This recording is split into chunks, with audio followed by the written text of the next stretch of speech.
What is going on, guys? Stefan here with you, S&E's Garage. Today we have this Hyundai Tucson in the shop today, and it is here for an oil change and a very good once over, and we actually found some issues with it, and we're going to go ahead and take care of them in this video.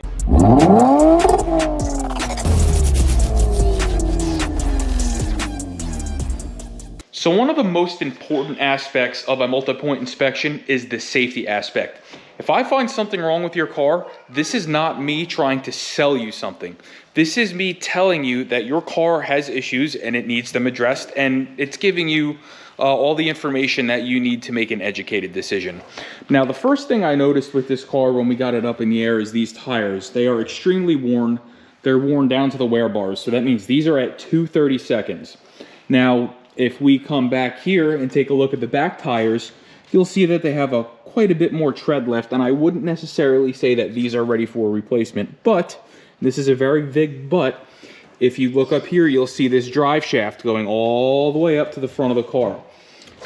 This car is all-wheel drive. If we're going to put two new front tires on it, it's going to need 4 tires because the difference in wear on the front and the back can cause issues. So unfortunately for this customer, they do need 4 tires, and we do not do tires here. So this is something they're going to have to get addressed after the fact, but there are some issues that we found with this car that we can address today. So if you take a look at these front brakes, you're going to see one thing. There is almost no pad left up here.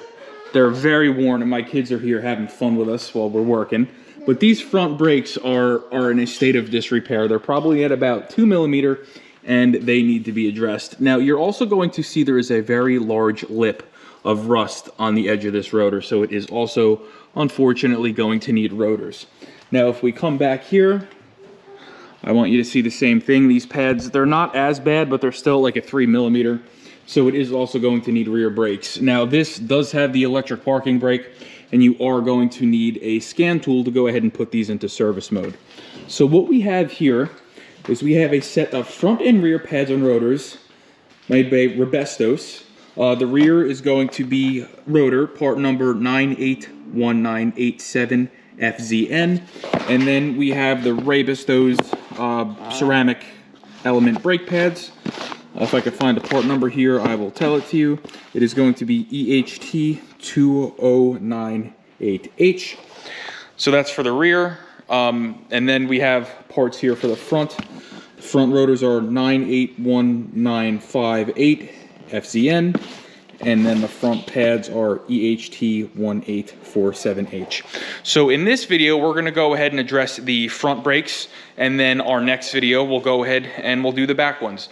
So let's go ahead, let's lower the car down to about waist height, and let's pull the front wheels, and let's start our front brake job. All right, guys, so set up here on this workbench is everything that you are going to need to do the front brakes on this car. You're going to need an impact screwdriver. That is going to be to remove these set screws on the front rotors. You're going to need a ratchet with a 17 millimeter and a 14 millimeter socket, respectively. That is for the calipers. You're going to need a wire brush to service your caliper slides and your caliper bracket. And then you're going to need a method of compressing your caliper. We use this Lang 277 caliper compressor. And then you're going to need a 21 millimeter socket and either an impact gun or a ratchet or something to remove the wheels.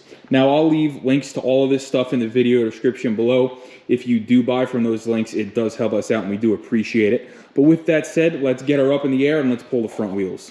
Okay, guys, so now that we got the wheels off, you can really see into these calipers here. You can see just how worn these pads are. That's like less than 2 millimeters on this side. And even less on this side. This is almost metal to metal here. So it's definitely a good thing we caught this on the multi-point inspection. So what we're going to do here is we're going to do one side with you guys on camera. We'll go ahead and do this side. And then I'll tackle the other side in a time lapse. So the first thing that we need to do here is remove this 14 millimeter and this 14 millimeter. That way we can get the caliper off of the bracket, and then we can go ahead and remove the bracket.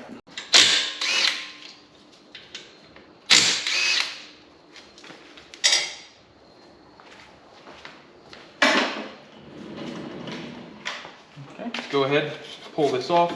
You do not ever want to let this hang what I like to do is I'll fold the caliper back under and I'll sit it on top of basically the lower control arm. So now what we're going to go ahead and do is remove this hardware. You have these return springs here that we're going to set aside. Sometimes the pads come with them, sometimes they don't. So I always like to set them aside just in case we need to reuse them. And then we can go ahead and remove our pads.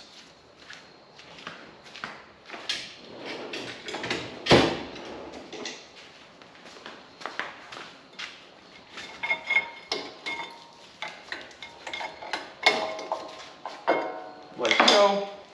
Now you can kind of get a better look at what kind of pad material is left. This metal here, this is the backing plate, and this thin little layer you see here is what's left of the pad itself. So now what we're going to do is we're going to take our 17mm socket and ratchet, and we're going to go ahead and loosen this caliper bracket.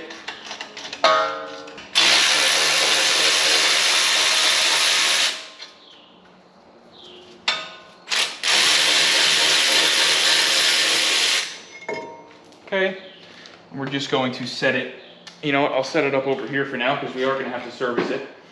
But now that that is off, I'll set this hardware aside.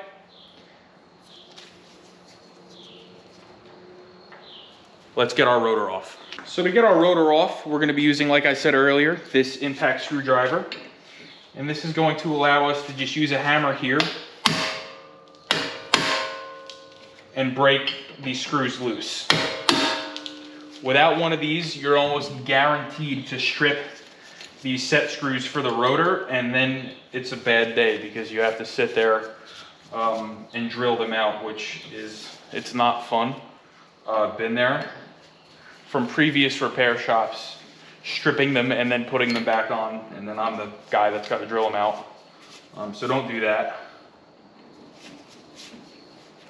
Okay, again, set them aside.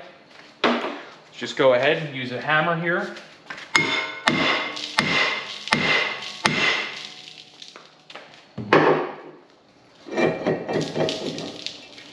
And remove the rotor.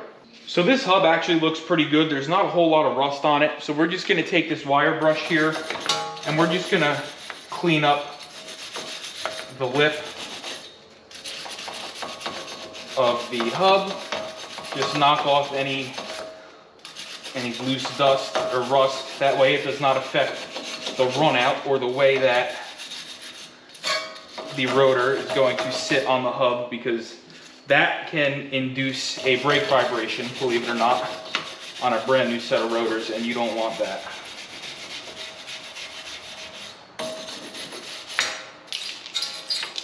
All right, let's go ahead, grab our new rotor, and we're going to set it back in place with those set screws. Now here in New Jersey, we do live in what is known as the salt belt or the rust belt. Everything rusts here because we use road salt to defrost our roads. So we did go with a higher quality coated rotor. This will prevent any non-painted metal surfaces on this rotor from rusting. So it's going to prevent them from rusting. It's going to keep them looking and performing better. So let's go ahead, slide that on. And now we're going to take our set screws, put them back in. Now I am by no means going to murder these things to put them back in. We just went ahead and snugged them down, and I'm just going to give them a quick tap with the impact driver. Just snug them up. We're good with the world. Let's go ahead and compress the caliper. Like I said, we're going to be using this Lang ratcheting compressor. Again, it's going to be in a link in the video description below. This makes compressing calipers so easy. Honestly, this is one of the best tools I have in my toolbox.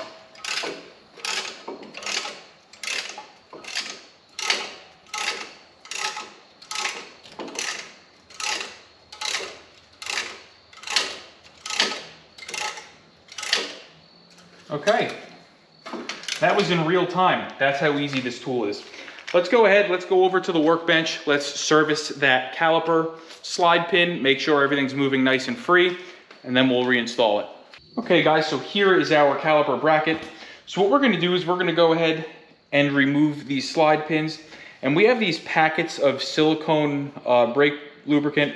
I'll leave something similar in the video description. We're just gonna put a nice glob of lubricant on there, and then we're going to go ahead and spin this as we're putting it in to go ahead and get that lubricant all around the bore in there. Let's do the same thing here. Again, just a nice glob of this stuff,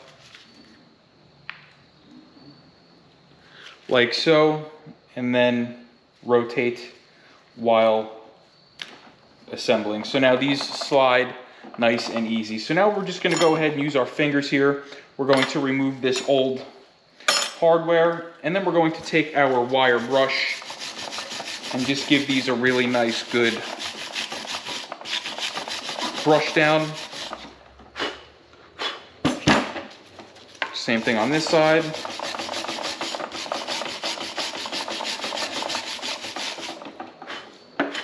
Okay, now we're going to take our new hardware that came with our new pads and slide them in. Okay, let's go back over to the car and throw this bracket on.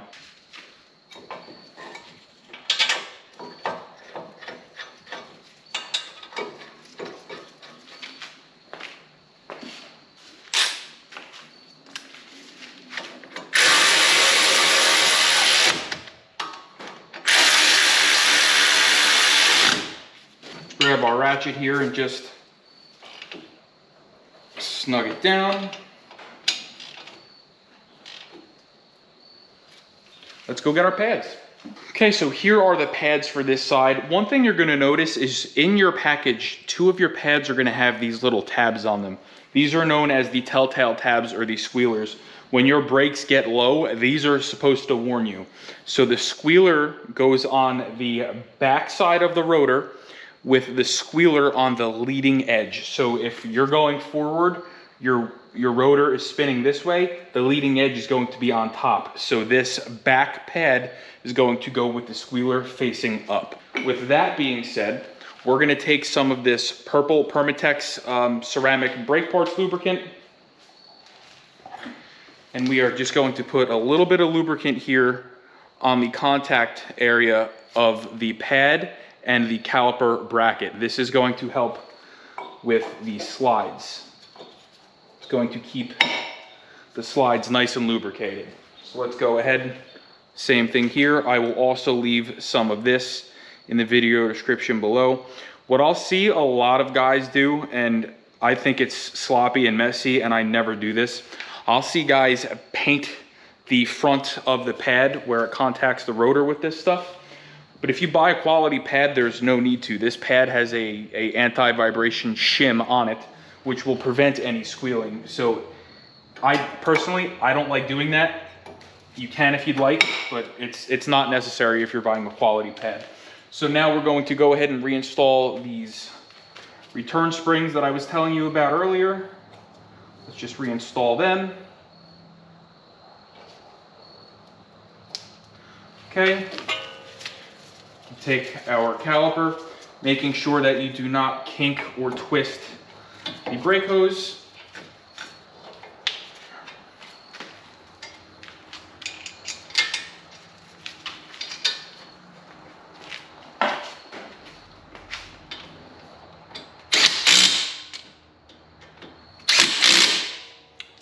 And we're done. Let's go ahead on the other side real quick, time lapse. Let's bust that out, and then we'll be ready to rock and roll.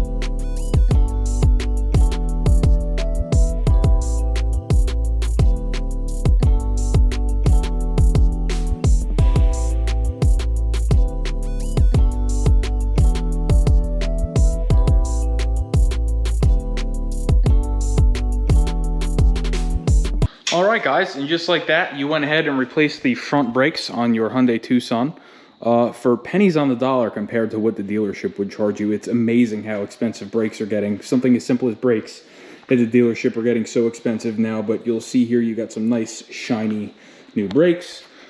Stay tuned for the video on the back brakes. This does have, like I said, the electronic parking brakes, so we are going to have to use the scan tool to throw it into brake pad replacement mode or service mode. So please like, share, subscribe. Stay tuned for the next one, and we'll see you next time.